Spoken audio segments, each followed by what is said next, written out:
Il y a une loi, et cette loi, cette définition que Paul donne à cette loi, est la loi de l'esprit de vie en Jésus-Christ. Romains 8:2. Quelle est donc cette nature, la nature de cette vie divine, de cette loi? La loi de la vie signifie que c'est la spiritualité qui est la norme première et finale de Dieu. C'est par cette loi, et non par une autre norme, que Dieu juge une chose. Il juge entièrement par la spiritualité. C'est une chose très profonde. Vous pouvez avoir tout le cadre de la vérité et cependant être encore dans l'absence totale de spiritualité. Tout avoir, et peut-être avec une belle, magistrale et astucieuse présentation des choses, mais sans consistance. J'ai entendu une présentation parfaite et magistrale de la lettre aux Éphésiens, mais si vous êtes spirituel, cela vous laisse froid et sans vie. Et pourquoi donc?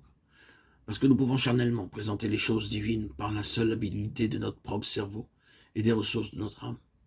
Nous pouvons décrire les choses divines et en être la source. Par la force du cerveau, la force de la volonté et la force des émotions. Cela peut sembler être, durant un certain temps, un merveilleux exposé de l'écriture. Mais après tout, qu'est-ce qu'il a produit? Cela peut être simplement charnel.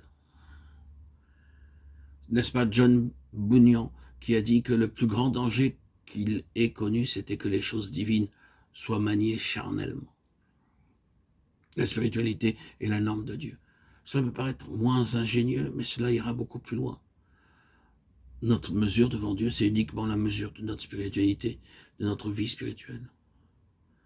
Ce qui nous caractérise est déterminé par notre vie spirituelle et par rien d'autre.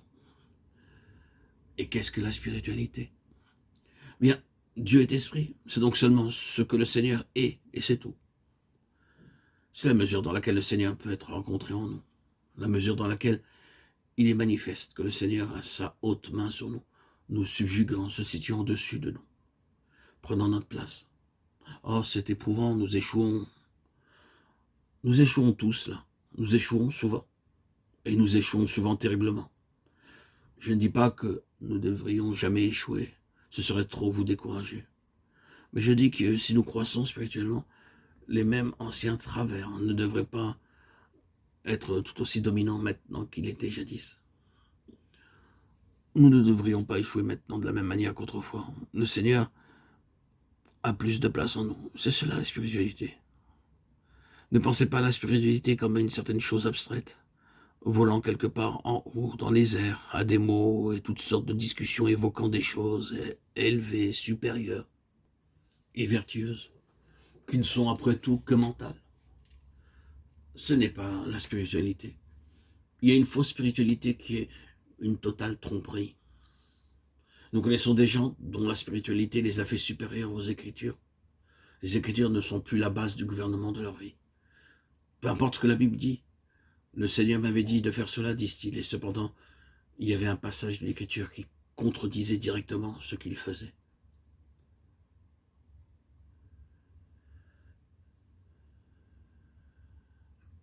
Vous pouvez dire que c'est extrême, mais c'est seulement l'aboutissement d'une fausse spiritualité qui commence bien quelque part.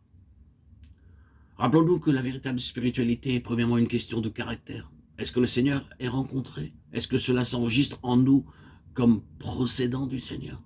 Ah bien, la loi de la vie, c'est la spiritualité. C'est une vie spirituelle. Parce qu'elle est la vie de Dieu. La loi de l'esprit de vie en Jésus-Christ. Romains 8:2.